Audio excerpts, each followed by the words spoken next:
Hello students, কেমন আছো তোমরা সবাই? আশা করছি ভালো আছো। বাট আজকে আমার গলা শুনে তোরা বুঝতে পারছিস যে ম্যামের অবস্থা হালত টাইট হয়ে গেছে।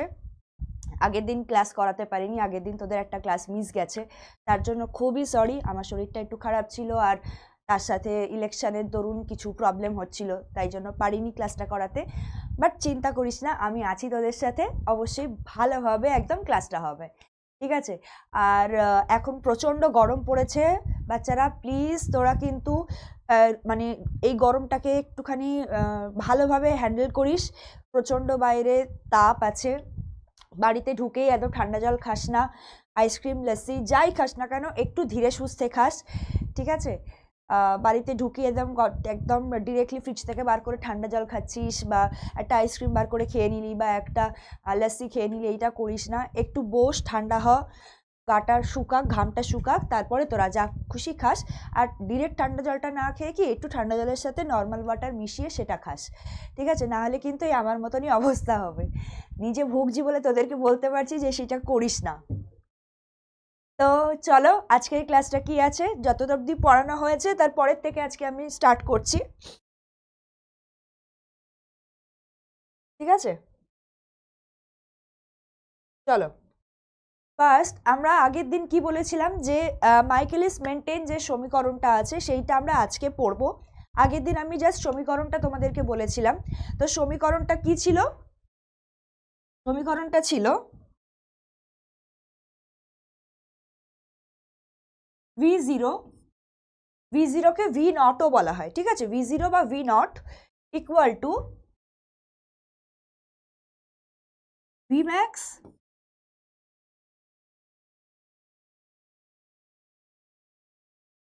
S by K M plus S, ঠিক আছে?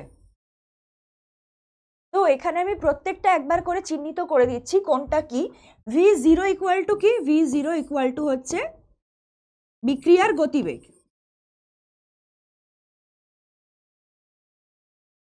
বিক্রিয়ার গতিবেগ,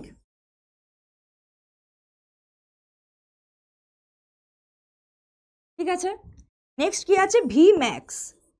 ভি ম্যাক্সটা কি? বিক্রিয়ার সর্বোচ্চ গতিবেগ,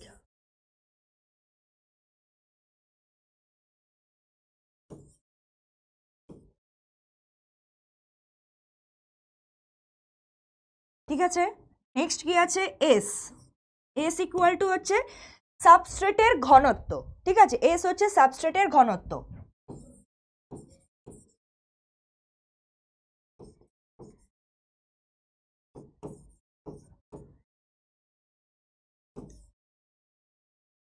বোঝা গেছে?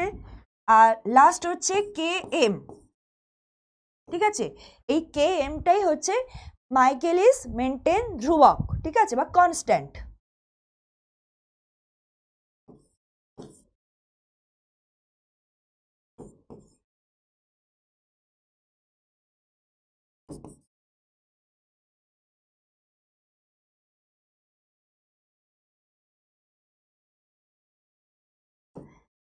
ঠিক আছে, তাহলে আমাদের এই চারটে ডিনোশনটা হয়ে গেল। এবার আর একটা জিনিস বলে দিই, এই কে এম এর একটা একক আছে, সেটা কি? মোল পার লিটার, মোল পার লিটার, ঠিক আছে? আচ্ছা, এবার আমরা আগে জানি যে কে এমটা কি। কে এমটা হচ্ছে সাবস্ট্রেটের সেই ঘনত্ব যেখানে বিক্রিয়ার যে গতিবেগ, সর্বোচ্চ গতিবেগ তার হাফ গতিবেগ থাকে, ঠিক আছে? কেএম হচ্ছে, আচ্ছা একটা পেজে নিয়ে নিই, কেএম হচ্ছে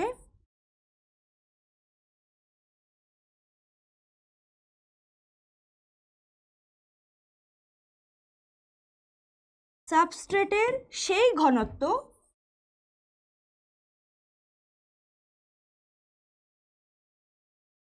যেখানে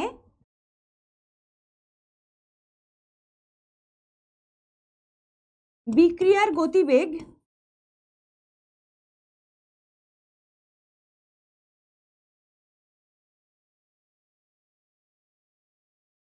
বিক্রিয়ার গতিবেগ সর্বোচ্চ গতিবেগের অর্ধেক হচ্ছে।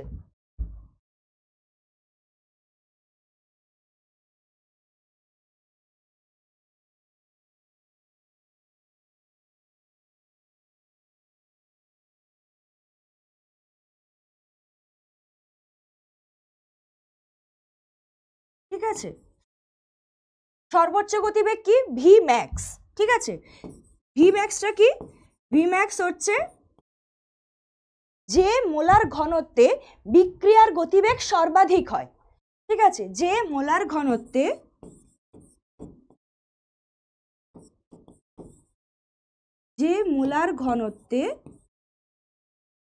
বিক্রিয়ার গতিবেগ সর্বাধিক হচ্ছে সেটাকে বলা হচ্ছে ভি ম্যাক্স।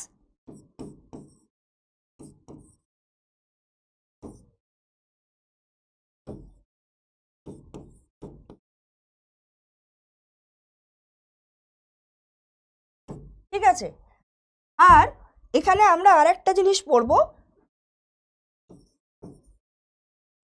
Vmax by 2। ঠিক আছে, Vmax by 2 মানে হচ্ছে যেখানে যে মোলার ঘনত্বে বিক্রিয়ার গতিবেগ সর্বোচ্চ গতিবেগের অর্ধেক হচ্ছে সেটাকে বলা হচ্ছে Vmax by 2। যে মোলার ঘনত্বে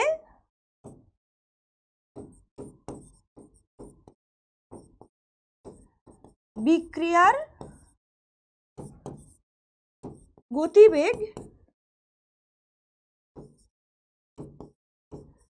সর্বোচ্চ গতিবেগের অর্ধেক।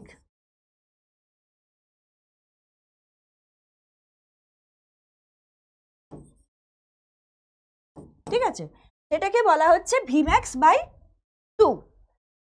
এবার আমরা এটাতে দেখি, এই জায়গাটা, এইটা কিন্তু তোদের পরীক্ষাতে আসতে পারে, এইটাই শুধু এইটুকু জায়গা আসতে পারে। আমি পুরো ডেসক্রাইব করে দিচ্ছি, বুঝিয়ে দিচ্ছি, বাট পুরোটা থেকে কোয়েশ্চেন আসার চান্স কম। বাট এই মানে এই যে সমীকরণটা সেটা থেকে কিন্তু কোয়েশ্চেন আসতে পারে যে কেএম এর একক কি আসতে পারে, তারপরে আসতে পারে যে মাইকেলিস মেন্টেন সমীকরণটি হলো, তার 4টে অপশান দিল, নিয়ে তোদের লিখতে হলো যে কোন অপশানটা হচ্ছে ঠিক অপশান। ঠিক আছে, সেইভাবে আসতে পারে। আচ্ছা,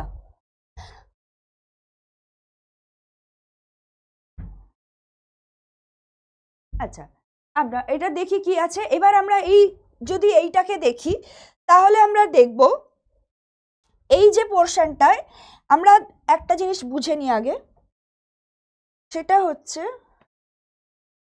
কেএম এর মান, কেএম এর মান যত বেশি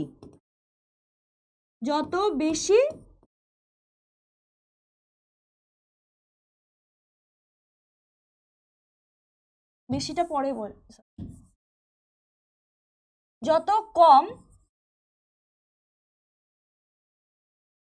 বিক্রিয়ার গতি তত বেশি।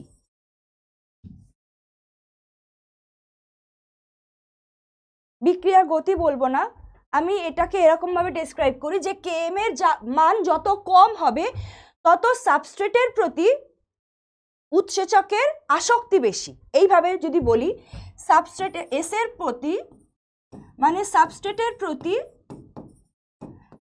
উৎসেচকের আসক্তি বেশি।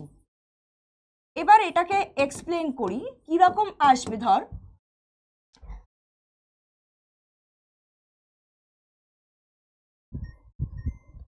কিরকম আসবে, ধর এখানে এনজাইম আছে, এগুলো হচ্ছে ধরে নে এনজাইম। ঠিক আছে, 4টে এনজাইম আছে, এখানে অনেকগুলো সাবস্ট্রেট আছে। ঠিক আছে, এবার সাবস্ট্রেটগুলো কি করছে, প্রতিটা উৎসেচকের জন্য প্রতিটা সাবস্ট্রেট উৎসেচকের সেই সক্রিয় স্থানে গিয়ে অ্যাটাচ হচ্ছে। ঠিক আছে, সক্রিয় স্থানে চলে যাচ্ছে যার যারটা। এবার প্রত্যেকটা উৎসেচকের সক্রিয় স্থানের একটা লিমিট আছে। ঠিক আছে, তো যখন সাবস্ট্রেট আমি দিচ্ছি, যতক্ষণ উৎসেচক ফাঁকা আছে সে সাবস্ট্রেটকে টেনে যাচ্ছে, ঠিক আছে।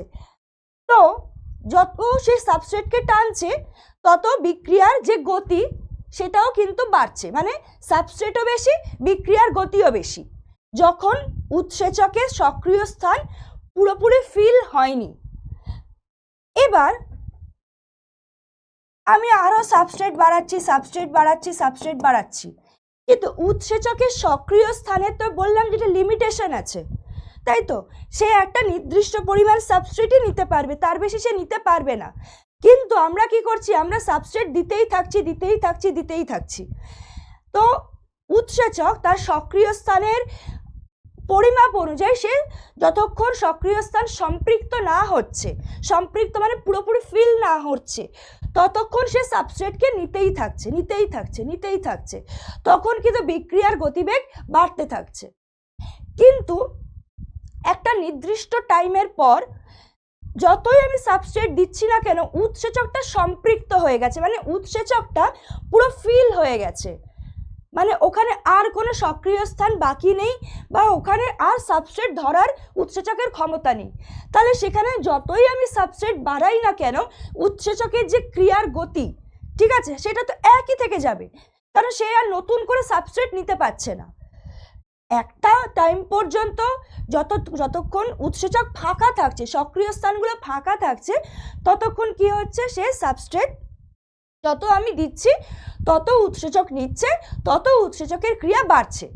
এই যে গ্রাফটা দেখ, এখানে আমি সাবস্ট্রেট দিচ্ছি, সাবস্ট্রেটের ঘনত্ব হচ্ছে এক্স অ্যাক্সিসে যাচ্ছে, ঠিক আছে, আর এটা ওয়াই অ্যাক্সিসে যাচ্ছে হচ্ছে ভেলোসিটি, বিক্রিয়ার গতিবেগ, ঠিক আছে, বুঝতে পারছিস, এদিক থেকে বলছি। এবার সাবস্ট্রেটের ঘনত্ব আমি যত বাড়াতে থাকছি, এপাশে দেখ গ্রাফটা বাড়াতে থাকছি, বিক্রিয়ার গতিবেগ কিন্তু তত বাড়তে থাকছে, ঠিক আছে। এবার বিক্রিয়ার গতিবেগ যখন বাড়তে থাকছে, এবার একটা নির্দিষ্ট টাইম পর আমরা কি দেখছি, যে সাবস্ট্রেট আমি বাড়িয়ে গেলেও বিক্রিয়ার গতিবেগ আর বাড়ছে না। কেন? কারণ উৎসেচকের আর সক্রিয় স্থান ফাঁকা নেই, উৎসেচক আর সাবস্ট্রেট নিতে পারছে না, ঠিক আছে। তাহলে কেএম এর একটা নির্দিষ্ট মান পর্যন্ত এই সাবস্ট্রেটের ঘনত্ব আর ভেলোসিটি কি সমানুপাতিক, কিন্তু এবার যখন কেএম এর মান অনেক বেশি হয়ে যাচ্ছে, তখন কি কিন্তু আর সমানুপাতিক থাকছে না। কেএম এর মান বেশি হলে কি হচ্ছে, সাবস্ট্রেটের ঘনত্ব আর গতিবেগ উল্টো কাজ করছে, মানে উল্টো কাজ না, মানে একই জায়গায় কাজ করছে, সে কিন্তু বিক্রিয়ার গতিকে আর বাড়াতে পারছে না। তো এই যখন একটা নির্দিষ্ট মান অবধি পৌঁছে যাচ্ছে, এই যে এটা একদম সোজা উঠেছে, দেখছিস কার্ভটা, এই যে লিনিয়ার কার্ভটা একদম সোজা উঠেছে একটা নির্দিষ্ট মান পর্যন্ত, এবং এই যে জায়গাটা, এই জায়গাটাকেই বলা হচ্ছে Vmax/2। কেএমটা কি ছিল আমার, কেএমটা ছিল হচ্ছে যে মোলার ঘনত্বে, এই যে মোলার ঘনত্বে বিক্রিয়ার, কোথায় গেল, যেখানে বিক্রিয়ার গতিবেগ সর্বোচ্চ গতিবেগের হাফ হচ্ছে, সেই জায়গাটা, ঠিক আছে। এই যে এইটা সর্বোচ্চ সেই মোলার ঘনত্ব যেখানটায় বিক্রিয়ার গতি Vmax/2 হচ্ছে, সর্বোচ্চ গতিবেগের হাফ হচ্ছে, এতটা পর্যন্ত বিক্রিয়াটা কিন্তু একটা লিনিয়ার কার্ভে উঠছে, সাবস্ট্রেট বাড়ানো হচ্ছে, ওদিকে বিক্রিয়ার গতি বাড়ছে। এরপর আস্তে আস্তে কি হচ্ছে, উৎসেচকটা সম্পৃক্ত হয়ে আসছে, মানে উৎসেচকে আর সাবস্ট্রেট অ্যাড হতে পারছে না। তখন কি হবে, সে তুমি যতই মানে অ্যাড হতে পারছে না, উৎসেচকটা চারিদিক থেকে পুরো, ধর যদি উৎসেচকটা এরকম থাকে, এই নিয়ে এখানটা এরকম ফাঁকা আছে এরকম, এবার সাবস্ট্রেট নিতে নিতে নিতে নিতে নিতে নিতে এই জায়গাটা পুরো এরকম গোল হয়ে গেছে, ঠিক আছে, ফুল হয়ে গেছে, এই জায়গাটা পুরো ফুল হয়ে গেছে, গোল হয়ে গেছে, কি বাজে গোল গোল, ঠিক আছে, এই যে গোল হয়ে গেছে, তার মানে ওই জায়গাটা আর নেওয়ার জায়গা নেই আর সাবস্ট্রেটের। তখন কি হচ্ছে, বিক্রিয়ার গতিবেগ ভিম্যাক্সকে ছুঁয়ে সোজা হয়ে যাচ্ছে, মানে যে ঘনত্বের সর্বাধিক হচ্ছে হয়ে সোজা হয়ে যাচ্ছে, মানে আর বাড়ছে না, ওখানেই শেষ, আর গতিবেগ বাড়তে পারবে না, ওইটুকুই। তো মাইকেলিস মেন্টেন বলে এই কথাটাই, যে সাবস্ট্রেটের ঘনত্বের সাথে বিক্রিয়ার গতিবেগের এই সম্পর্কটাই হচ্ছে তোর মাইকেলিস মেন্টেন সমীকরণ।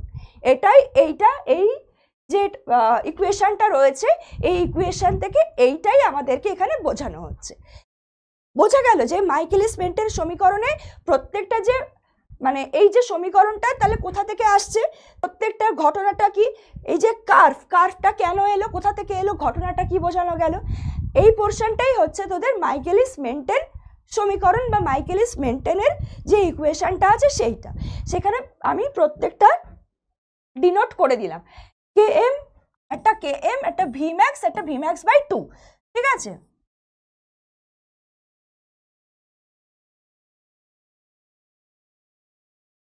বোঝা গেছে? তাহলে এবার আমরা নেক্সট দিকে এগোই।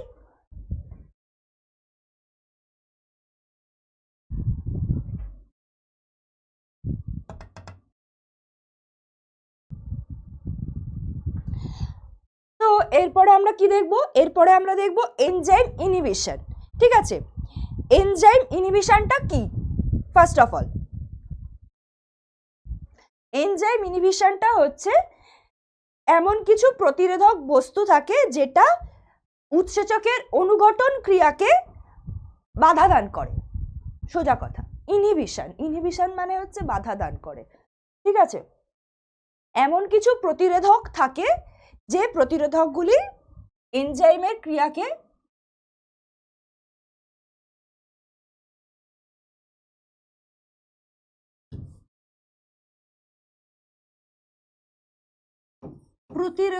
যা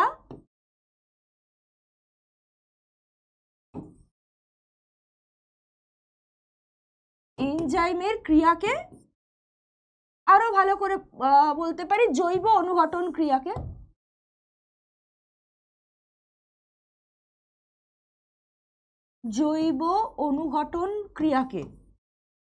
উৎসেচকের তো জৈব অনুঘটন হয়, সেক্ষেত্রে এটাই বলা হচ্ছে যে জৈব অনুঘটন ক্রিয়াকে বাধা দান করে,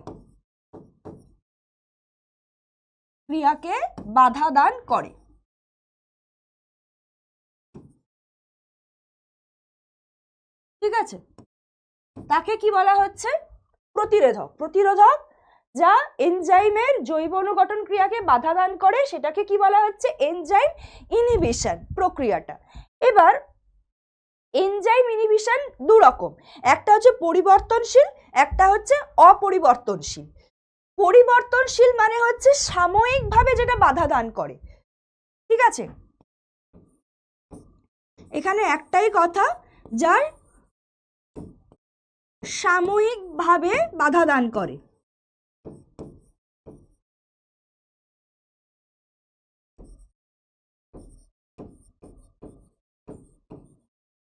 ঠিক আছে, আর নেক্সট হচ্ছে অপরিবর্তনশীল স্থায়ীভাবে বাধা দান করে। ঠিক আছে, অপরিবর্তনশীল মানে ওটা আর পরিবর্তন করা সম্ভব নয়। অপরিবর্তনশীলের এক্সাম্পল কি আছে? পেনিসিলিন। ঠিক আছে,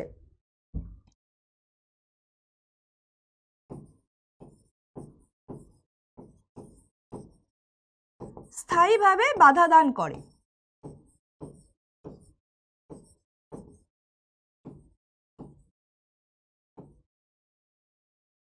আর এবার দেখ, পরিবর্তনশীলের মধ্যে আবার দুটো ভাগ আছে, একটা হচ্ছে প্রতিযোগিতামূলক আর একটা হচ্ছে অপ্রতিযোগিতামূলক। প্রতিযোগিতামূলকটা কি বা কম্পিটিটিভ ইনহিবিশনটা কি? প্রতিযোগিতামূলকটা হচ্ছে যেটা মানে একটা উৎসেচকের সক্রিয় স্থানে ওই যে সাবস্ট্রেটের মতন দেখতে আর একটা জিনিস এসে ওখানটা ব্লক করে দেয়, সক্রিয় স্থানকে ব্লক করে দেয়। ঠিক আছে, মানে যদি লিখি, আমি দেখতে পাচ্ছিস, যদি লিখি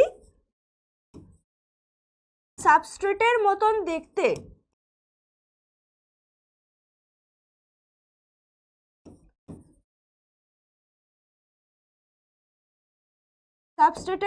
দেখতে সক্রিয় স্থানে এসে ব্লক করে।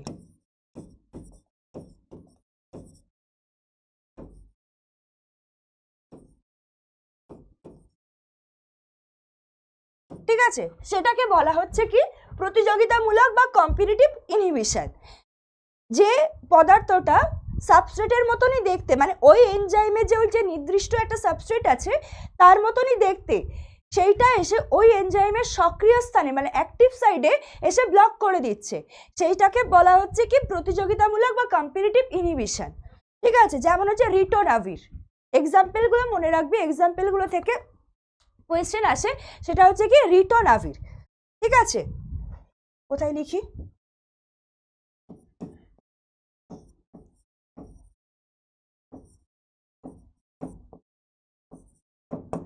ঠিক আছে। আর অপ্রতিযোগিতামূলক কি, এটা সক্রিয় স্থানে বসে না, এটা কোথায় বসে, উৎসেচকের অ্যালোস্টেরিক স্থানে বসছে, বসে ওই যে উৎসেচক তার যে সক্রিয় স্থানের যে আকৃতি সেটাকে পরিবর্তন করে দিচ্ছে।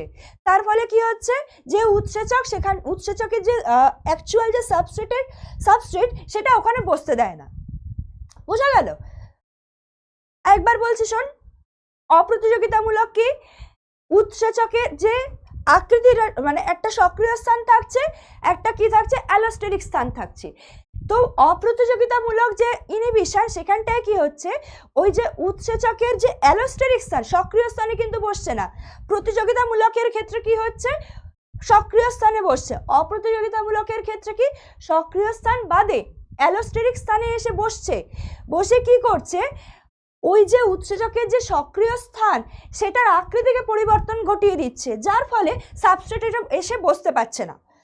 সেইটা হচ্ছে কি অপ্রতিযোগিতামূলক কম্পিটিটিভ নন কম্পিটিটিভ ইনহিবিশন। ঠিক আছে, এটার উদাহরণ কি হচ্ছে, সায়ানাইড, এটার উদাহরণ হচ্ছে সায়ানাইড।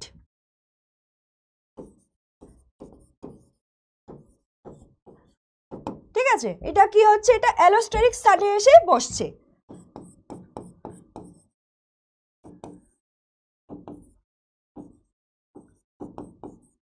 স্থানে এসে বসছে, প্লাস কি করছে, অ্যাক্টিভ যে সাইট তার আকৃতির পরিবর্তন ঘটিয়ে দিচ্ছে। ঠিক আছে, অ্যাক্টিভ সাইট বা সক্রিয় স্থানের আকৃতি পরিবর্তন ঘটাচ্ছে।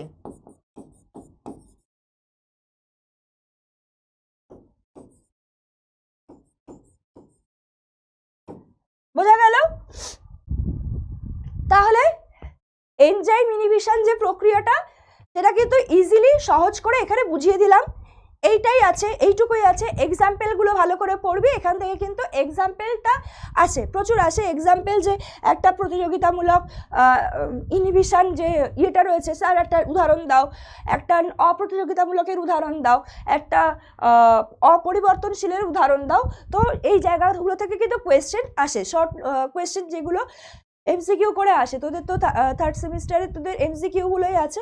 তো এটা বিভিন্নভাবে ঘুরিয়ে আসতে পারে, বা কখনো ডেফিনেশন দিয়ে বলতে পারে যে এটা কোনটা ডেফিনেশন, সেভাবেও কিন্তু এটা আসতে পারে। ঠিক আছে, আচ্ছা আচ্ছা, চল এবার এনজাইমের কয়েকটা নমেনক্লেচার আমরা একটু পড়ে নিই। ঠিক আছে, কতগুলো টার্মিনোলজি আছে সেইগুলো আমরা একটু পড়ি। ফার্স্ট হচ্ছে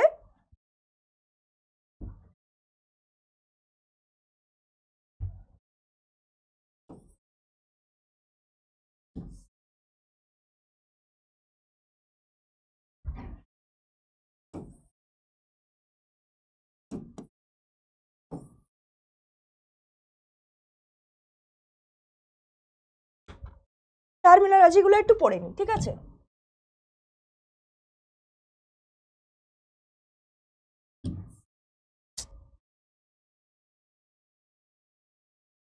এটা আবার মোছেও না, যাকে ছাড়। আচ্ছা, নেক্সট চল টার্মিনোলজির মধ্যে কি কি পড়বো। ফার্স্টে আমি পড়ছি হলো এনজাইম।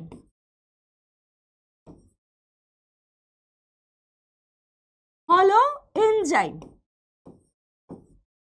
হলো এনজাইম হচ্ছে একটি টোটাল এনজাইম, যুগ্ম উৎসেচক, টোটাল।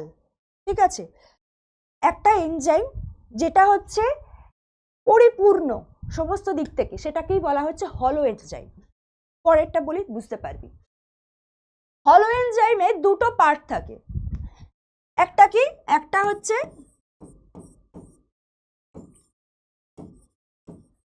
অ্যাপোএনজাইম। অ্যাপোএনজাইম কি? অ্যাপোএনজাইম কাকে বলে?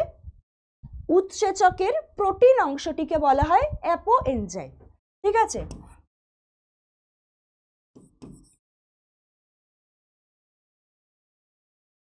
প্রোটিন অংশটিকে বলা হয় কি বলা হয়? অ্যাপোএনজাইম। বোঝা গেছে? এরপর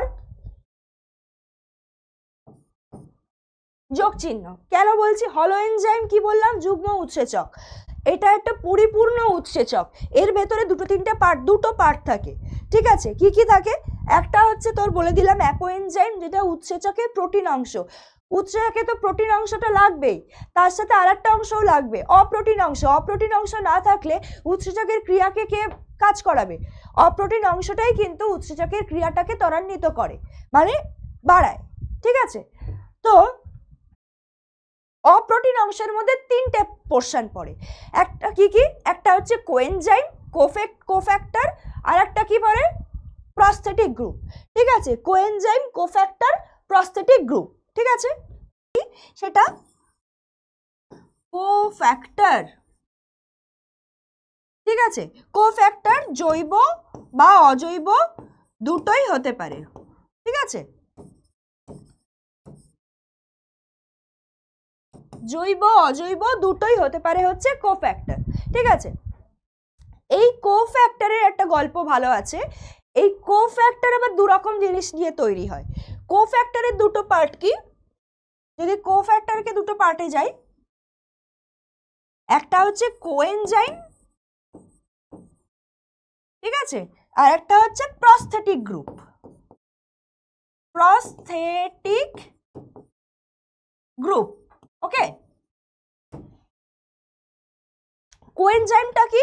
কোএনজাইম হচ্ছে জৈব অপ্রোটিন অংশ, যেটা উৎসেচকের সঙ্গে শিথিলভাবে লেগে থাকে। ঠিক আছে, হালকাভাবে লেগে থাকে, সেটা হচ্ছে কোএনজাইম। তাহলে এটা কি কি? এটা ফার্স্ট হচ্ছে জৈব অপ্রোটিন অংশ,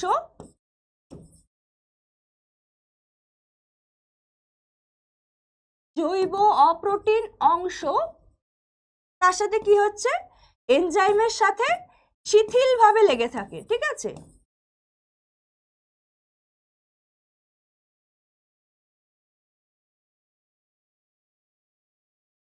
বোঝা গেছে? আর প্রস্থেটিক গ্রুপ কি? প্রস্থেটিক গ্রুপও হচ্ছে জৈব অপ্রোটিন অংশ, সেম, কিন্তু এর ডিফারেন্সটা হচ্ছে কি? এটা সমযোজী বন্ধন দ্বারা এটা শক্তভাবে ধরে থাকে। ঠিক আছে, প্রস্থেটিক গ্রুপটা কি? ফার্স্ট পয়েন্টটা সেম, আর সেকেন্ডটা কি হচ্ছে? সমযোজী বন্ধন দ্বারা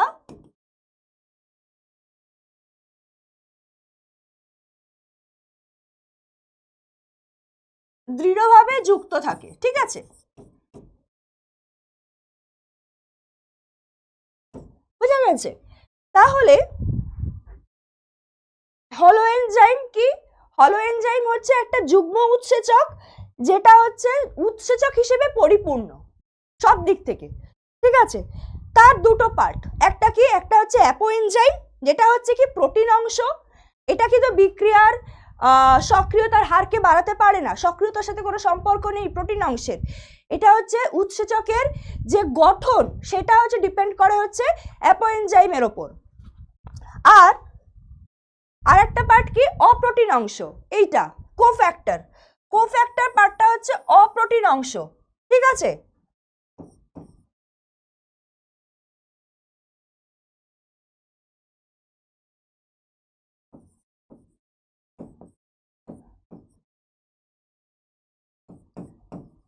অপ্রোটিন অংশ, যেটা কি করে? উৎসেচকের সক্রিয়তার হারকে বাড়ায়, মানে নিয়ন্ত্রণ করে, কমায় বাড়ায় দুটোই।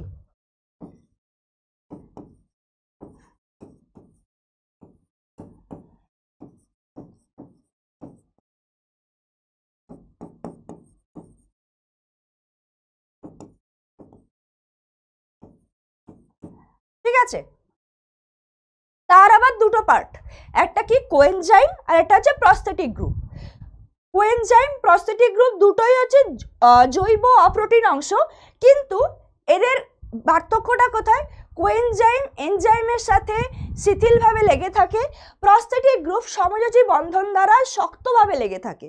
ঠিক আছে, এটাই হচ্ছে কোএনজাইম আর প্রস্থেটিক গ্রুপের মধ্যে পার্থক্য। তাহলে এই পোর্শনটা বোঝা গেছে, এই পোর্শনটা বোঝা গেছে, আশা করছি বোঝা গেছে। ঠিক আছে, আচ্ছা নেক্সট আমরা যাব আবার অন্য কিছু টার্মিনোলজি আছে, যেগুলো কি আছে এক্সট্রা আরো টার্মিনোলজি, সেইগুলো সম্পর্কে আমরা জানবো।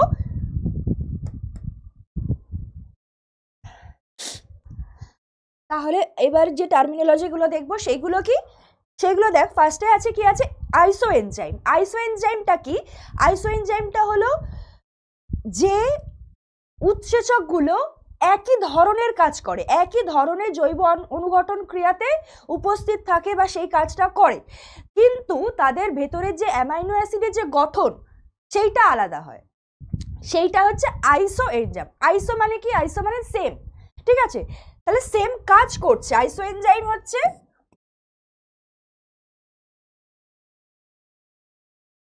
সেম কাজ করছে, ঠিক আছে, বাট প্রত্যেকটা উৎসেচকগুলোর অ্যামাইনো অ্যাসিডের গঠনগুলো হচ্ছে ভিন্ন ভিন্ন রকম। ঠিক আছে, অ্যামাইনো অ্যাসিডের যে সজ্জাক্রম বা সিকোয়েন্স থাকছে সেইটা হচ্ছে আলাদা আলাদা হয়।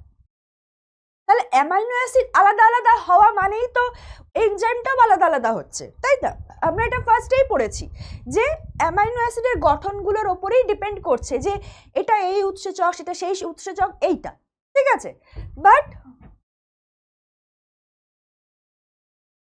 অ্যামাইনো অ্যাসিডের সিকোয়েন্সটা আলাদা।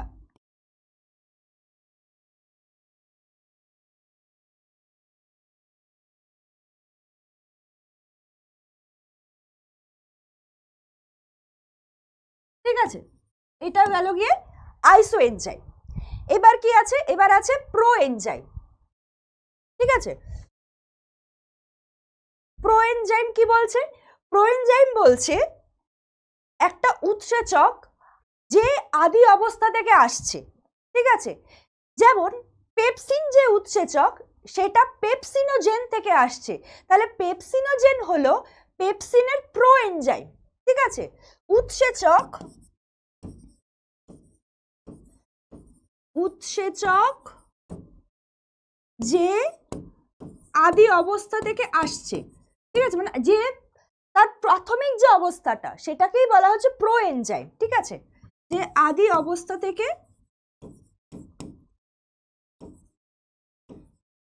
তৈরি হচ্ছে, যেমন কি হচ্ছে পেপসিনোজেন। পেপসিনোজেন কার প্রো এনজাইম? পেপসিনের। ঠিক আছে, এবার কি আছে দেখ এন্ডো এনজাইম। এন্ডো এনজাইম কি? এন্ডো এনজাইম হচ্ছে উৎসেচক যে জায়গা থেকে খরিত হচ্ছে ঠিক সেই কোষের মধ্যেই সে কাজ করছে, সেটা হচ্ছে এন্ডো। এন্ডো মানে হচ্ছে ভিতরে, আর এক্সো মানে হচ্ছে বাইরে, মানে উৎসস্থলে কোষের ভিতরে কাজ করছে, যে কোষ থেকে বেরোচ্ছে সেই কোষের ভেতরেই কাজ করছে।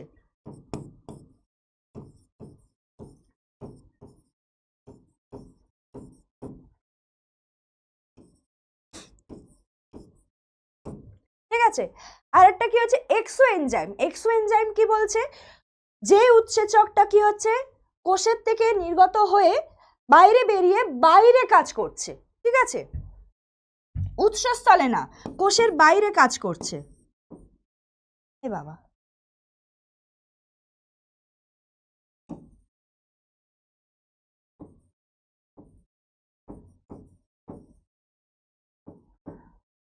এক্সো মানে হচ্ছে বাইরে। ঠিক আছে,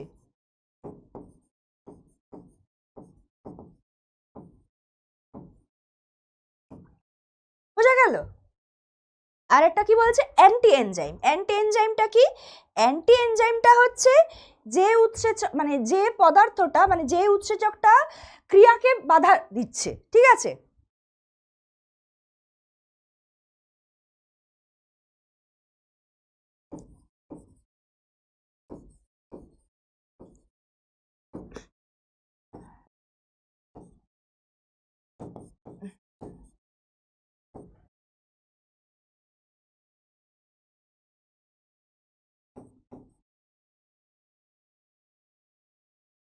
বোঝা গেল এই পোর্শনটা?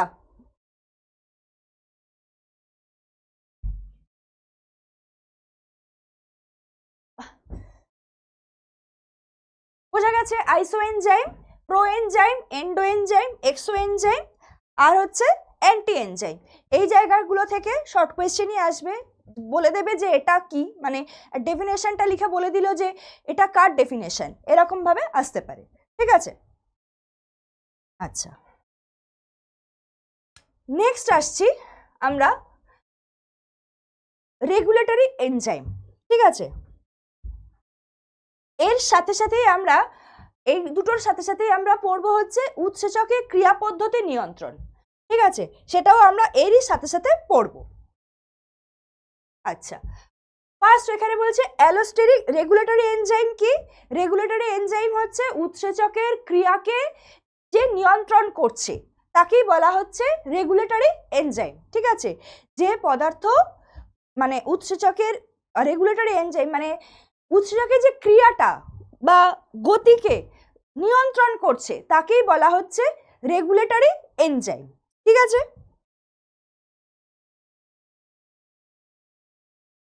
তো ফার্স্ট কি আছে এখানে আমরা একটা জিনিস আগে পড়বো, সেটা হচ্ছে রেগুলেটরি এনজাইমটা কি, ঠিক আছে? প্রতিটি মাল্টি এনজাইমে একটা কিছু না কিছু উৎসেচক থাকবেই, সেইটা কি করছে, সেইটা করে হচ্ছে বিক্রিয়ার যে গতিবেগ তাকে নিয়ন্ত্রণ করছে, ঠিক আছে? প্রতিটি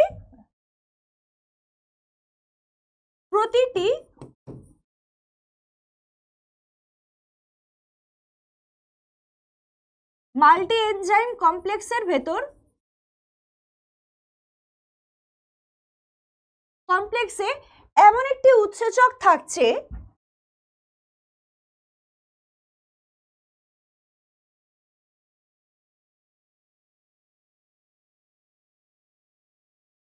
যেটা কি করছে, সার্বিকভাবে বিক্রিয়ার গতিকে নিয়ন্ত্রণ করছে। উৎসেচক থাকছে যা সার্বিকভাবে বিক্রিয়ার গতিকে নিয়ন্ত্রণ করছে।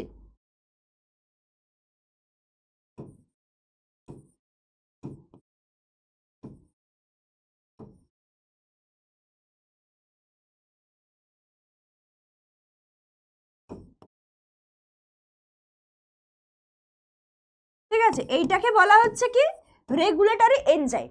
রেগুলেটরি এনজাইম, এবার রেগুলেটরি এনজাইমের মধ্যে আবার দুটো পার্ট আছে, কি কি?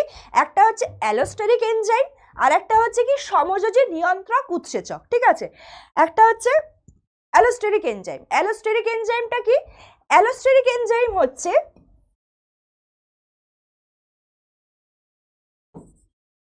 যেসব উৎসেচকে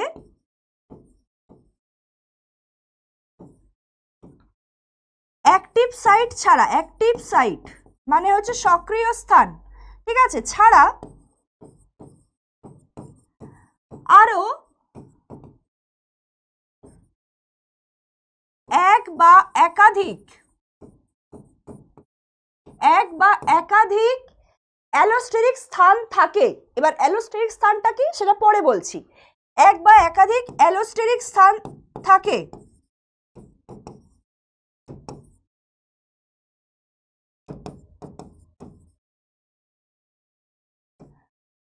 তাকে বলা হচ্ছে অ্যালোস্টেরিক এনজাইম, ঠিক আছে? এবার এখানে প্রশ্নটা হচ্ছে অ্যালোস্টেরিক সাইটটা কি? আমরা জানি যে উৎসেচকের যে সক্রিয় স্থান, ঠিক আছে, অ্যাক্টিভ সাইটে কে যুক্ত হয়? সাবস্ট্রেট যুক্ত হয়, তাই তো? অ্যাক্টিভ সাইটে কে যুক্ত হচ্ছে? সাবস্ট্রেট যুক্ত হচ্ছে। এবার অ্যালোস্টেরিক সাইটটা কি? অ্যালোস্টেরিক সাইটটা হচ্ছে যেখানে বিভিন্ন মডিউলেটর অণু, মডিউলেটর অণু কি? মডিউলেটর অণু হচ্ছে যেটা যে সমস্ত অণুগুলো ওখানটায় যুক্ত হয়ে উৎসেচকের ক্রিয়াকে নিয়ন্ত্রণ করছে, ঠিক আছে, তাকে বলা হচ্ছে মডিউলেটর। আর ওই স্থানটাকে বলা হচ্ছে অ্যালোস্টেরিক স্থান। তাহলে অ্যালোস্টেরিক সাইটে কে যুক্ত হয়? মডিউলেটর অণু যুক্ত হয়।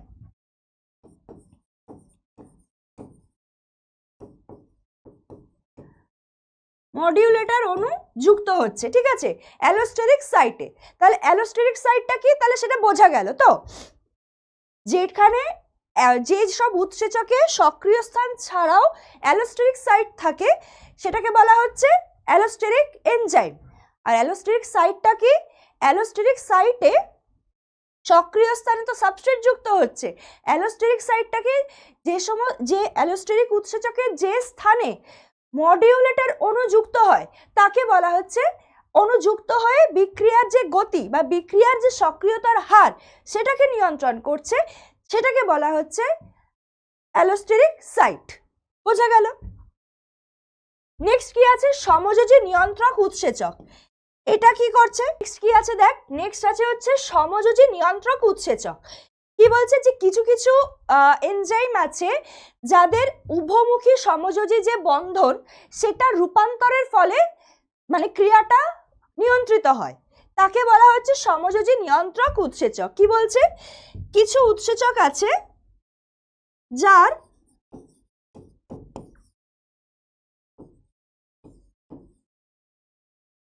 উভমুখী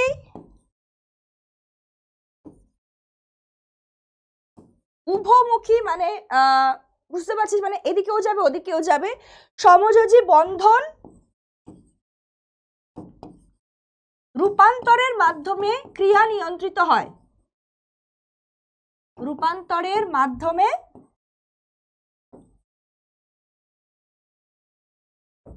ক্রিয়া নিয়ন্ত্রিত হয়।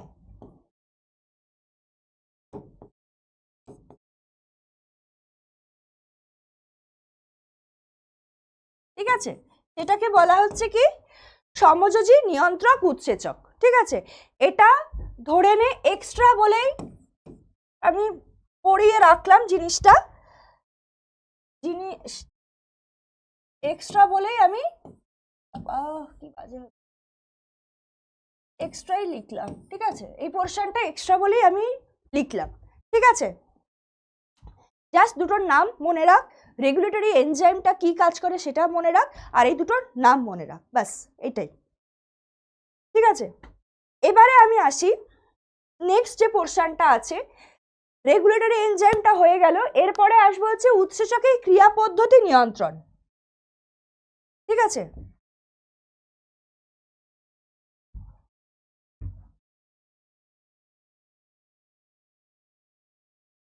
উৎসেচকের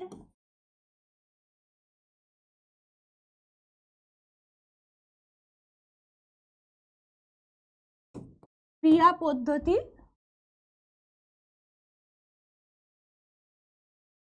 নিয়ন্ত্রণ। ঠিক আছে, এখানে দুটো জায়গা আছে, দুটো জিনিস এর মধ্যে আমরা পড়বো। সেটা কি? একটা হচ্ছে অ্যালোস্টেরিজম আর একটা হচ্ছে ফিডব্যাক ইনহিবিশন।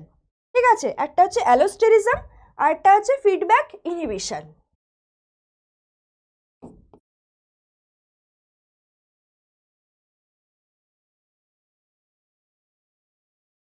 অ্যালোস্টেরিজম, আচ্ছা, অ্যালোস্টেরিজমটা কি?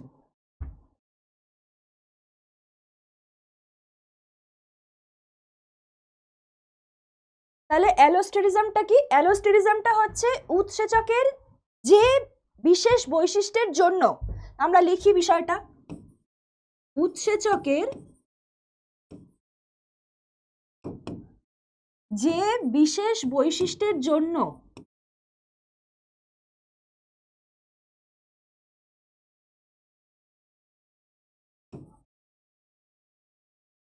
উৎসেচকের যে বিশেষ বৈশিষ্ট্যের জন্য অ্যাক্টিভ সাইট ছাড়াও, ঠিক ঠিক আছে, অ্যাক্টিভ সাইট তো থাকছে উৎসেচকে, সেটা ছাড়াও কি হচ্ছে রেগুলেটরি একটা স্থান থাকছে, ঠিক আছে, রেগুলেটরি সাইট, বা এইটাকেই কিন্তু বলা হচ্ছে যেটা একটু আগে বললাম অ্যালোস্টেরিক সাইট, ঠিক আছে, রেগুলেটরি সাইট বা অ্যালোস্টেরিক সাইট। অ্যালোস্টেরিক সাইটে, ঠিক আছে, মডিউলেটর অণু, মডিউলেটর অণু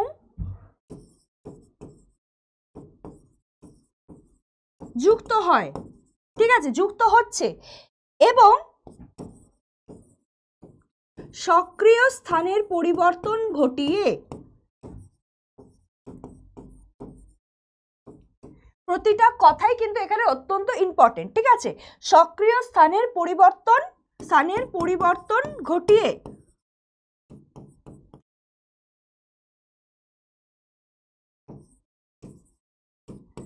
ঠিক আছে, পরিবর্তন ঘটিয়ে জৈব অনুঘটন ক্রিয়াকে হয় বৃদ্ধিপ্রাপ্ত করছে বা বাধাপ্রাপ্ত করছে, এক কথায় নিয়ন্ত্রণ করছে, ঠিক আছে, ঘটিয়ে জৈব অনুঘটন ক্রিয়াকে জৈব অনুঘটন ক্রিয়াকে কি করছে, নিয়ন্ত্রণ করছে, নিয়ন্ত্রণ করে, তাকে অ্যালোস্টেরিজম বলা হয়, ঠিক আছে, এই পদ্ধতিটাকে অ্যালোস্টেরিজম বলা হয়, অ্যালোস্টেরিজম বলে, ঠিক আছে। এবার এখানে দুটো টার্ম আছে, ঠিক আছে, একটা হচ্ছে কি, একটা হচ্ছে পজিটিভ অ্যালোস্টেরিজম আর একটা হচ্ছে নেগেটিভ অ্যালোস্টেরিজম, ঠিক আছে, পজিটিভ অ্যালোস্টেরিজম আর একটা হচ্ছে নেগেটিভ অ্যালোস্টেরিজম। পজিটিভ অ্যালোস্টেরিজম কাকে বলে? পজিটিভ অ্যালোস্টেরিজম হচ্ছে এই যে মডিউলেটর অণু, ঠিক আছে, সেটা যুক্ত হচ্ছে এবং জৈব অনুঘটন ক্রিয়াকে বৃদ্ধিপ্রাপ্ত করছে, এই যে বললাম নিয়ন্ত্রণ হচ্ছে কি, একটা হচ্ছে বৃদ্ধিপ্রাপ্ত আর একটা হচ্ছে বাধাপ্রাপ্ত, ঠিক আছে, একটা বৃদ্ধিপ্রাপ্ত হচ্ছে একটা বাধাপ্রাপ্ত হচ্ছে। তাহলে পজিটিভটা কি, ওই যে মডিউলেটর অণু যুক্ত হয়ে কি করছে, জৈব অনুঘটন ক্রিয়াকে বৃদ্ধিপ্রাপ্ত করছে, আর ওই যে মডিউলেটর অণু তাকে কি বলছে, তাকে বলা হচ্ছে আবিষ্টক, ঠিক আছে, বৃদ্ধিপ্রাপ্ত করছে, ইনডিউস করছে, ঠিক আছে।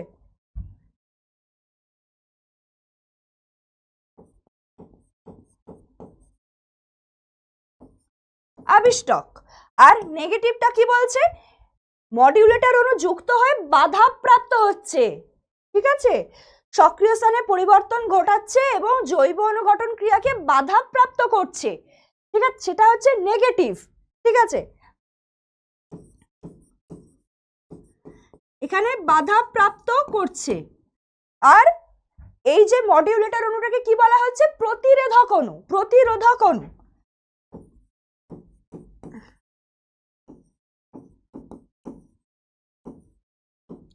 ঠিক আছে, সেটাকে বলা হচ্ছে প্রতিরোধক অণু। তাহলে অ্যালোস্টেরিজমের পোরশনটা বোঝা গেল, তাই তো। উৎসেচকের যে বিশেষ বৈশিষ্ট্যের জন্য উৎসেচকের যে অ্যাক্টিভ সাইট থাকছে, সেই অ্যাক্টিভ সাইট ছাড়াও এক বা একাধিক যে রেগুলেটরি স্থান বা অ্যালোস্টেরিক স্থানে এমন মডিউলেটর অণু যুক্ত হচ্ছে যার উপস্থিতিতে সক্রিয় স্থানের পরিবর্তন ঘটছে এক, আর জৈব অনুঘটন ক্রিয়ার নিয়ন্ত্রণ হচ্ছে, কি রকম, একটা হতে পারে বৃদ্ধিপ্রাপ্ত বা বাধাপ্রাপ্ত হচ্ছে, ঠিক আছে। যদি বৃদ্ধিপ্রাপ্ত হয় তাকে বলা হচ্ছে পজিটিভ অ্যালোস্টেরিজম, যদি বাধাপ্রাপ্ত হয় তাকে বলা হচ্ছে কি নেগেটিভ অ্যালোস্টেরিজম, বোঝা গেল। আর উৎসেচকের ক্রিয়া পদ্ধতি নিয়ন্ত্রণ আরেকভাবে হয়, কিভাবে, সেটা হচ্ছে ফিডব্যাক নিয়ন্ত্রণ।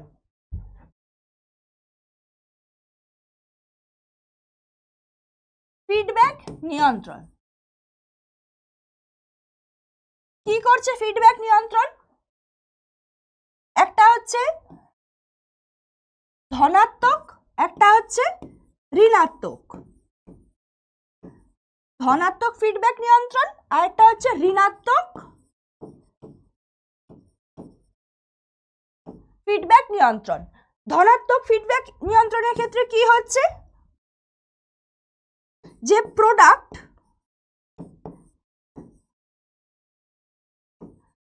তার ঘনত্ব বৃদ্ধির সাথে সাথে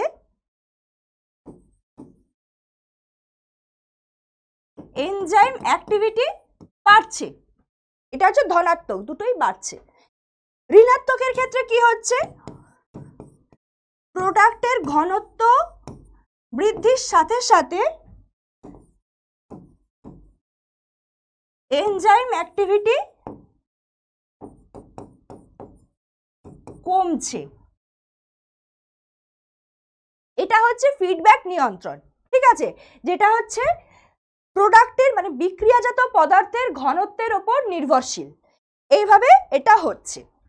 তাহলে বোঝা গেল যে কিভাবে এই পদ্ধতিটা হচ্ছে, উৎসেচকের ক্রিয়া পদ্ধতি কিভাবে নিয়ন্ত্রণ হচ্ছে, কিভাবে বাড়ছে কিভাবে কমছে, অ্যালোস্টেরিক স্থান কি, অ্যালোস্টেরিজম কি, অ্যালোস্টেরিক উৎসেচক কি, সবটাই বোঝা গেল। এরপরে আসি উৎসেচকের শ্রেণী বিভাগ। দেখ, তোদের সুবিধার জন্য, বোঝার সুবিধার জন্য পুরো ছকটা এখানে আমি তুলে দিয়েছি, যাতে তোরা ইজিলি এখান থেকে পড়ে নিতে পারিস, ফালতু ফালতু আর তোদেরকে লিখতে না হয়, ঠিক আছে। ফার্স্টে হচ্ছে কি আছে, বিপাক ক্রিয়ার ওপর প্রকৃতির ওপর ডিপেন্ড করে, ঠিক আছে। এখানে দেখ 6 রকম আছে, অক্সিডোরিডাকটেজ, ট্রান্সফারেজ, হাইড্রোলেজ, লাইগেজ, আইসোমারেজ, লাইয়েজ, ঠিক আছে। এই পোর্শনটা আমি পরের দিন পড়াবো, এটা আজকে আমি পড়াবো না, ঠিক আছে। নেক্সট কি আছে, পাচন ক্রিয়ার প্রকৃতির ওপর ডিপেন্ড করে, সেটা কি আছে, শর্করা ভঙ্গকারী, একটা প্রোটিন ভঙ্গকারী, আর একটা হচ্ছে ফ্যাট ভঙ্গকারী। দেখ এখানে অলরেডি ইয়েগুলো এক্সাম্পলগুলো দেওয়া আছে, ঠিক আছে। আর একটা কি গঠনের ওপর ভিত্তি করে, গঠনের উপর ভিত্তি করে কি বলছে দেখ, একটা হচ্ছে সরল উৎসেচক, যেটা শুধুমাত্র প্রোটিন অংশটা দিয়েই গঠিত, মানে সেটাতে শুধু অ্যাপোএনজাইম অংশটাই থাকছে। আর যৌগিক উৎসেচক, যেখানে কি অ্যাপোএনজাইম প্লাস কোফ্যাক্টর দুটোই থাকছে, ঠিক আছে। মানে এটা হচ্ছে আসল কথা হচ্ছে, এটা হচ্ছে হলো এনজাইম, যেখানে প্রোটিন মানে অ্যাপোএনজাইম আর অপ্রোটিন অংশ মানে কোফ্যাক্টর, সেটা দুটোই থাকছে, ঠিক আছে। আচ্ছা, নেক্সট কি আছে দেখ, শর্করা ভঙ্গকারী, মানে যে উৎসেচকগুলি শর্করাকে সরলীকৃত করে বিপাক ক্রিয়ায় হেল্প করছে, ঠিক আছে, মানে বিপাক ক্রিয়া এরা শোষণে সাহায্য করছে, শর্করাকে সরলীকৃত করছে, শর্করাকে সরলীকৃত করে সেটাকে আমাদের গাটে মানে অন্ত্রে শোষিত হতে সাহায্য করছে, সেটা হচ্ছে কি শর্করা ভঙ্গকারী। নেক্সট কি আছে, প্রোটিন ভঙ্গকারী, প্রোটিনকে ভাঙছে, প্রোটিনকে ভেঙে সরলীকৃত মানে সিম্পলিফাই করছে। আমাদের শরীর সবসময় কঠিন অংশগুলোকে নিতে পারে না, ঠিক আছে, তার জন্য ভাঙার জন্য সরল করতে লাগে, তবে শরীর নিতে পারে, সেইখানেই এনজাইমগুলো কাজ করছে, সেইভাবেই এনজাইমগুলো, তার জন্যই আমাদের শরীরে এনজাইমগুলো রয়েছে যে কঠিন অংশগুলোকে সরল করছে, ঠিক আছে। নেক্সট কি আছে, ফ্যাট ভঙ্গকারী, সেম একই, যে উৎসেচকগুলো ফ্যাটকে সরলীকৃত করে অন্ত্রে শোষিত হতে সাহায্য করছে তাকে বলা হচ্ছে কি ফ্যাট ভঙ্গকারী উৎসেচক। বোঝা গেল? এবার দেখ, তোদের বোঝার জন্য এটা তো পরের দিন পড়াবো বললাম, এই যে উৎসেচকের প্রকার, উৎসেচকের নাম, উৎস, সাবস্ট্রেটের নাম, ক্রিয়ার ফল, পুরোটাই তোদেরকে দেওয়া আছে এই জায়গাটায়। এই জায়গাটায় আলাদা করে আর কিছু বোঝার উপায় মানে বোঝানোর নেই, জাস্ট পড়বি, মুখস্থ করবি। উৎসেচকের প্রকার, উৎসেচকের নাম, ঠিক আছে, কোন উৎসেচক কোথা থেকে বেরোচ্ছে, শ্বেতসার, ক্রিয়ার ফল হচ্ছে কি মল্টোজ, ঠিক আছে। এখানে দেখ, টায়ালিন শ্বেতসারের উপর কাজ করে মল্টোজ বার করছে, সিম্পল, এটাই এখানে পড়ার, ঠিক আছে। তো আজকে আমরা কি কি পড়লাম দেখ, আজকে আমরা ফার্স্টে পড়লাম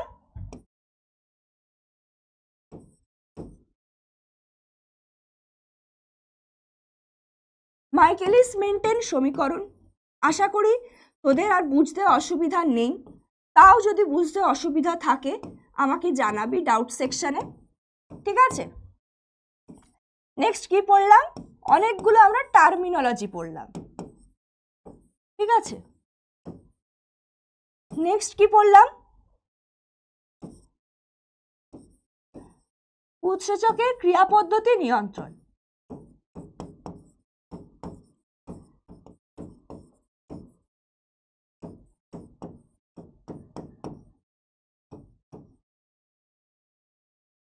আর কি পড়লাম?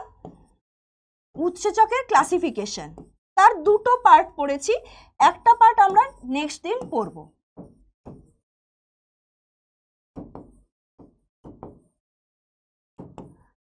আমরা কি আর কিছু বাদ দিচ্ছি?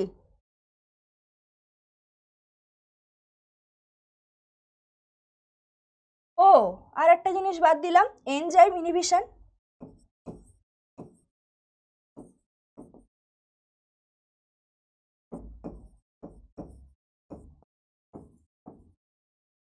আর রেগুলেটরি এনজাইম।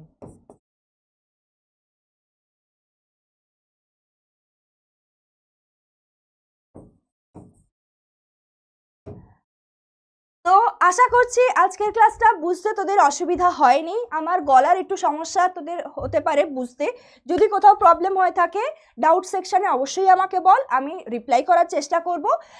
আর যদি কোনো অসুবিধা হয় নেক্সট ক্লাসে আমাকে বলবি, আমি আবার বুঝিয়ে দেবো, ঠিক আছে? তো আজকের মতো ক্লাসটা আমরা এখানেই শেষ করছি। Thank you. তোমাদের যে ডিপিপিগুলো থাকবে সেই ডিপিপিগুলো অবশ্যই করে প্র্যাকটিস করো, ঠিক আছে? ওখানেও কিন্তু ছোটো ছোটো বেশ কয়েকটা ইনফরমেশান দেওয়া আছে অলরেডি।